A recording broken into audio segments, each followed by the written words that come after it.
নমস্কাৰ জিআৰজি ব্লগলৈ পুনৰবাৰ সকলোকে স্বাগতম জনাইছোঁ। আজি আমি আলোচনা কৰিবলৈ লৈছোঁ 4 বছৰীয়া স্নাতক পাঠ্যক্ৰম ছাত্ৰ ছাত্ৰীসকলৰ বাবে বুজা হ'ব নেকি বা 4 বছৰীয়া স্নাতক পাঠ্যক্ৰম সুবিধাজনক নে অন্যান্য প্ৰফেশ্যনেল কোৰ্ছবিলাক ছাত্ৰ ছাত্ৰীসকলৰ বাবে সুবিধাজনক হ'ব। কোনটো কোৰ্ছে বিশেষকৈ 4 বছৰীয়া স্নাতক পাঠ্যক্ৰমে নে অন্যান্য যিবিলাক প্ৰফেশ্যনেল কোৰ্ছ আছে সেই কোৰ্ছবিলাকে ছাত্ৰ ছাত্ৰীসকলক অতি সোনকালে নিযুক্তিৰ সুবিধা দিব, সেই বিষয়ে আজি ভিডিঅ'টোত আমি আলোচনা কৰিম। নতুন শিক্ষা নীতি 2020 প্ৰৱৰ্তন কৰাৰ লগে লগে ভাৰতৰ শিক্ষা ব্যৱস্থাত গাঁথনিগত পৰিৱৰ্তন হৈছে।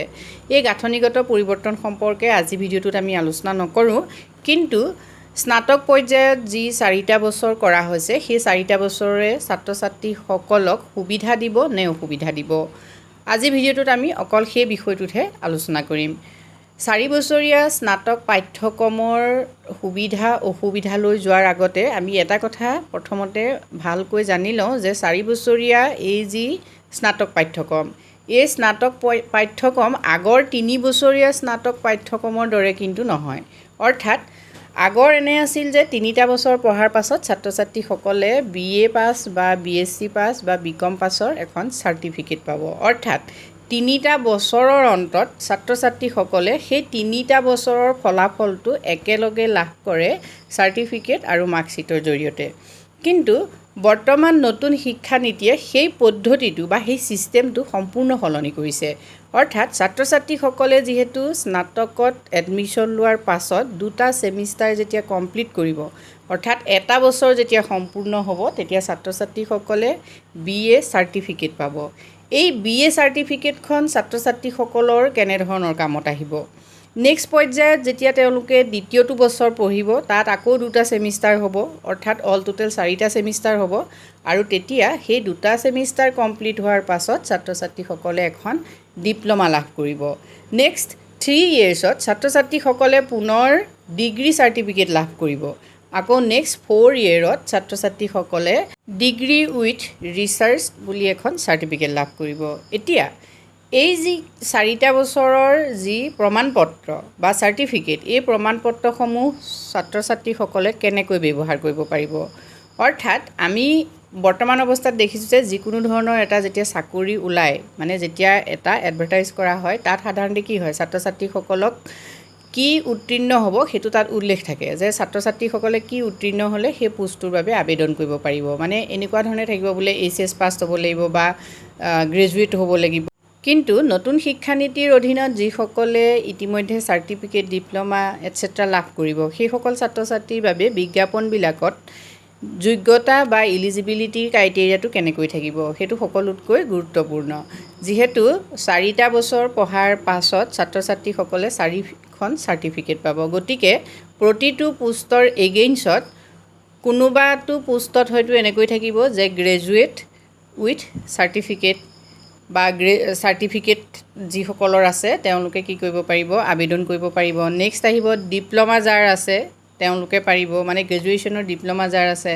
নেক্সট আহিলে ডিগ্ৰী চাৰ্টিফিকেট যাৰ আছে, next degree with research certificate যাৰ আছে। মানে প্ৰতিটো পোষ্টৰ বাবে সেই কথাটো ইলিজিবিলিটি ক্ৰাইটেৰিয়াত ডিষ্টিং কৰি দিয়া হ'ব, আৰু সেইবাবেই ছাত্ৰ ছাত্ৰীসকলৰ বাবে 4 বছৰীয়া ডিগ্ৰী কোৰ্ছটো সুবিধাজনকহে হ'ব।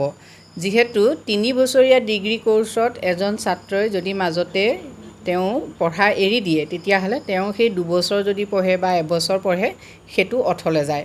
কিন্তু 4 বছৰীয়া এই স্নাতক পাঠ্যক্ৰমৰ যিটো ব্যৱস্থা, এই ব্যৱস্থাত ছাত্ৰ ছাত্ৰীসকল বহুত উপকৃত হ'ব। আমি ধৰি ল'লোঁ এজন ছাত্ৰই প্ৰথমটো বছৰ পঢ়ি থাকোঁতেই চাকৰি পালে। এতিয়া ছাত্ৰজনে সেই বছৰটো কমপ্লিট কৰি যদি চাকৰিত যোগদান কৰে, তেতিয়াহ'লে সেই বছৰটোৰ বাবে তেওঁ যি গ্ৰেড পইণ্ট লাভ কৰিব সেইটো ক্ৰেডিট বুলি কোৱা হ'ব। সেই ক্ৰেডিটটো তেওঁৰ ক্ৰেডিট বেংকত জমা থাকিব। মানে ক্ৰেডিট বেংক সম্পৰ্কত আমি পিছত আলোচনা কৰিম, কেনেকৈ ছাত্ৰ ছাত্ৰীসকলৰ ক্ৰেডিট জমা হৈ গৈ থাকিব, আৰু সেই ক্ৰেডিটটো যে জমা হৈ যাব, সেই ক্ৰেডিটটো কি হ'ব, নেক্সট তেওঁ যিকোনো ধৰণৰ অন্যান্য এপইণ্টমেণ্টৰ ক্ষেত্ৰত সহায় হ'ব। মানে ছাত্ৰ ছাত্ৰীসকলৰ পইণ্টবিলাক প্লাছ হৈ গৈ থাকিব। এটা বছৰ কৰিলে তেওঁ যিয়েই নকৰক, ধৰি লওক এজন ছাত্ৰই BA পঢ়ি আছিলে, যেনিবা BA পঢ়ি তেওঁ ফাৰ্ষ্ট ইয়েৰ পঢ়িলে, নেক্সট তেওঁ BA এৰিলে, এৰি পেলাই অন্য কিবা এটা ডিপ্ল'মা কোৰ্চ কৰিলে, সেইটোত তেওঁ যিটো ক্ৰেডিট পাব সেইটো আহি তেওঁ আকৌ ক্ৰেডিট বেংকত জমা থাকিব। মানে তেওঁৰ মাৰ্কছখিনি বা গ্ৰেড পইণ্টখিনি ক্ৰেডিট হিচাপে জমা হৈ গৈ থাকিব। কিন্তু আগতে সেইটো ছিষ্টেম নাছিলে। এতিয়া এই ছিষ্টেমত কি হয়, ছাত্ৰ ছাত্ৰীসকলে যিটো শৈক্ষিক যোগ্যতা আহৰণ কৰিব, সেই শৈক্ষিক যোগ্যতাবিলাক ক্ৰেডিট হিচাপে প্লাছ হৈ গৈ থাকিব। গতিকে ছাত্ৰ ছাত্ৰীসকলৰ বাবে 4 বছৰীয়া স্নাতক পাঠ্যক্ৰমটো যথেষ্ট সুবিধাজনক হ'ব।